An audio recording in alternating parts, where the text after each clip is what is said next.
শুনুন তাহলে আজকে কি হয়েছে। আজ কাল থেকে কন্টিনিউয়াস আমার কাছে ফোন আসছে, কন্টিনিউয়াস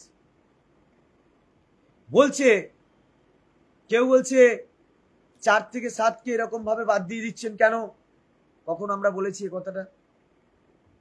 কেউ বলছে 1 থেকে 3 নিয়ে আপনারা মিথ্যা কথা বলছেন কেন, কখন আমরা মিথ্যা কথা বললাম?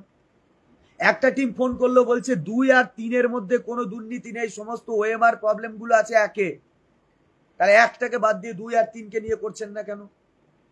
এসটি এসসি দের গ্রুপটা বলছে যে এসটি এসসি দের জায়গা থেকে কেন করছেন না।